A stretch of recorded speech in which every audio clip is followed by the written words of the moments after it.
December 1952. London wakes to silence. No sirens, no footsteps, only a heavy, yellow haze pressing against the glass. The city feels paused between one heartbeat and the next. Doors creak open. A woman steps outside, calls her son's name, but her voice vanishes, swallowed by the fog. The air tastes of coal and metal. Each inhale burns the throat. Somewhere, a bus groans forward, its engine muffled to a whisper before disappearing entirely. Streetlights flicker weakly, halos drowning in the thick smoke. A man on a corner strikes a match, but the flame turns gray and dies. People cough, wave hands before their faces, trying to carve space out of the air.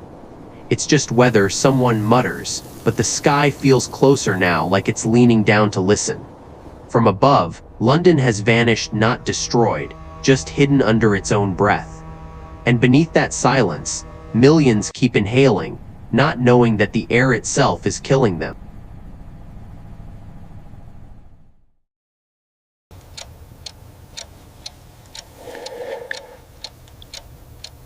Before the smoke, there was rhythm. The soft clatter of teacups at dawn, the hiss of kettles, the distant whistle of trains sliding across soot-stained bridges. London woke to the sound of life returning, boots striking pavement, shopkeepers lifting shutters, radios murmuring cheerful news. The city was rebuilding itself after the war, one brick, one breath at a time. Men in gray coats hurried through the morning fog, believing it was the price of progress. Women stood in doorways, waving to neighbors over the sound of horse hooves and double-decker buses. Coal fires burned in every home, tiny suns people fed without a second thought. Their warmth worth any consequence. Inside narrow flats, the air shimmered with heat and dust. Children pressed close to the fireplace, tracing circles in the soot that drifted down like snow. A mother wiped their cheeks clean, her voice gentle. "That's London air for you," she said with a laugh. Nobody wondered why the curtains stayed gray, or why the sky never turned blue at night. The city pulsed with color, chimneys exhaling, lamplight bending through fog, reflections rippling across the Thames. Lovers walked hand in hand, their shadows long and soft in the orange glow. The scent of coal hung everywhere, thick and familiar, woven into clothes, into skin, into memory. It was the smell of work, of endurance, of home. London breathed as one vast furnace, its people certain that warmth meant safety. But comfort has a way of blinding you, of teaching you to love what is slowly killing you.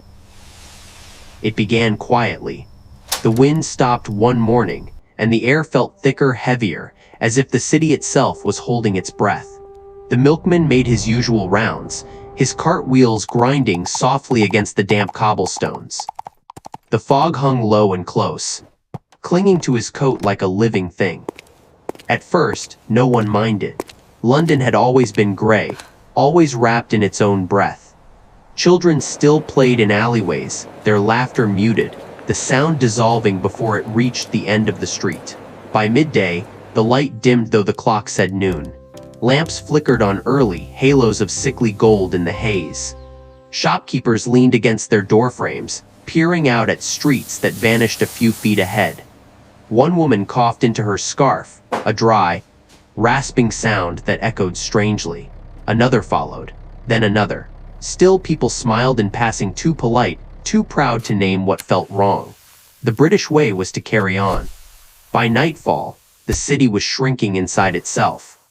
Buses crept forward with windows open, drivers leaning out to find the edge of the road. The fog pressed against their faces like wet cloth. A man on a corner struck a match for his pipe. The flame flared green, then vanished without smoke. He laughed once, nervously, but the sound fell flat. Nothing carried anymore. In the upper air, above chimneys and rooftops, the smoke that once drifted now thickened, sinking slowly back to earth.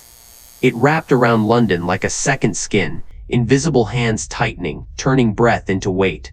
And the city, still unaware, kept breathing it in. By the third day, London disappeared. The fog had thickened into a wall, dense, unmoving, alive. It pressed against every door, slid beneath every crack, and turned the air into poison. The streets were no longer streets but tunnels of yellow murk, where even echoes refused to travel. Buses stopped mid-road, engines sputtering and choking like lungs surrendering. Drivers leaned out with flashlights, searching for sidewalks that had ceased to exist. Horses collapsed mid-step, their outlines dissolving into the gray. Somewhere, a man shouted for help, his voice vanishing into silence. Even sound had been smothered inside the hospitals. The air was worse. Corridors trembled with coughing, walls stained black from the breath of hundreds. Masks turned dark in hours, the fabric no match for the soot that filled every lung. Doctors moved like shadows under candlelight, their hands trembling, their own breaths wheezing through cloth. "We can't keep up," a nurse whispered, her voice thin, broken. The patients clawed at their throats, desperate for air that no longer existed. Oxygen tanks hissed softly, a faint, dying rhythm against the suffocating quiet outside. The city slowed to a crawl. Trains stood frozen on their tracks, carriages ghost-like. Policemen tied scarves across their faces, guiding people by touch, their voices muffled by cloth. The air felt like water pressing down on their chests, each breath a drowning. A mother wrapped a wet towel around her baby's mouth, holding her close, rocking her as the towel turned brown. The baby's cries grew weaker, then stopped. Factories still burned. The furnaces could not be reached, the switches were lost in the haze. Smoke fed smoke, fire fed air, and the city breathed itself to death. From the rooftops, it looked like London was burning from within, a slow, colorless fire consuming its heart. The Thames was gone, erased by the same gray that now swallowed the sky. Radios crackled faintly through the static, "Stay indoors. Stay calm," but there was no calm left to keep. In one flat, a father lay still beside the hearth he'd lit to survive the cold. In another, an old woman reached for her window, seeking air that could no longer be found. Her hand never touched the glass. The streets outside were silent except for the faint rustle of bodies being carried through fog, yet the newspapers kept printing. "Unusual weather continues," the headline read, written by hands trembling under lantern light. By nightfall, the city was blind, its lamps swallowed whole. Ambulances crawled through the gloom, headlights lost in the thickness. A boy pressed his ear to the window, waiting for dawn, but the light never came. No bombs fell, no flames roared, only an invisible war between breath and smoke. And for 5 endless days, London lost that war. Then, without warning, it ended. The fog began to lift, not in a sudden sweep, but in slow, trembling fragments, as if the city itself was exhaling after too long. Sunlight broke through in thin, uncertain lines, pale as bone, touching rooftops that hadn't seen light in nearly a week. Streets emerged from the gray like ghosts, remembering their shape. But the people didn't come back with them. Hospitals were silent now.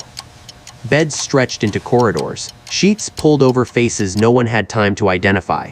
The air still smelled of smoke and antiseptic. Nurses moved like sleepwalkers, eyes hollow, hands trembling as they covered one body, then the next. A young doctor sat on the floor beside a cot, stethoscope hanging uselessly from his neck. "It's over," he whispered, but no one answered. In homes across the city, the fires had long since burned out. Cups stood half full on tables, the tea inside gone cold and gray. Curtains hung still, coated in the residue of the fog. A nurse removed her mask, weeping into her gloves, black streaks running down her face. A policeman leaned against a soot-stained wall, coughing softly, afraid of the quiet more than the fog that caused it. Outside, the streets were wrong. No bells, no footsteps, no rumbling carriages, only wind whispering through alleys, carrying dust and the faint smell of coal. The city seemed to breathe again, but shallowly, like it feared waking something. 4,000 gone, maybe more. The numbers didn't matter anymore. Every breath taken now felt like one borrowed from the dead. By dusk, London stood motionless beneath a sky drained of color. The fog was gone, yet its weight remained. For the first time in 5 days, the air moved freely again, but no one dared to breathe too deeply. When the fog was finally gone, London looked unchanged, its bridges, its chimneys, its cold gray river still winding through the heart of the city, but something deep within it had shifted. The air was clearer, yet the people moved differently. They walked slower now, spoke in whispers, glancing upward as though afraid the sky might darken again. Shopkeepers opened their doors with hesitation, as if the fog still lingered somewhere unseen, waiting for its cue to return. In churchyards across the city, the soil remained soft from the hurried burials. Graves were marked with names written too quickly, some with none at all. The smell of coal still clung to the streets, a reminder of how easily life had turned to ash. Children asked their parents why fires were no longer lit in every hearth. Mothers smiled faintly, unable to explain that warmth had nearly killed them. The newspapers called it the Great Smog, a name meant to contain what could not be contained. Numbers were printed: 4,000 dead, maybe more, but behind every figure was a silence too large for counting. The truth lingered in every cough that refused to fade, in every breath that still rasped years after the smoke had cleared. The smog didn't leave, it settled inside them, a ghost that moved through lungs and memory alike. In the years that followed, London began to reckon with what it had worshipped. Chimneys came down. Laws were written to make the air breathe again. Slowly, painfully, the city learned to live without its familiar smoke. But progress never comes without lost. Comfort was easier to cling to than change, and some refused to believe that the danger had been man-made at all. Those who lived through it seldom told the full story. When they did, their words came out soft, unfinished. "You could taste death," one old man said quietly. "It tasted like home." They weren't angry anymore, only weary, tired of pretending that they hadn't known all along what the smoke was doing. Now, decades later, the sky over London is blue again. Birds return where they once choked. The air moves freely through open windows. But memory lingers like dust in sunlight, waiting for recognition. It watches every city that burns too brightly, every flame we mistake for progress. It wasn't the fog that took them. It was the silence that always follows when we choose not to listen.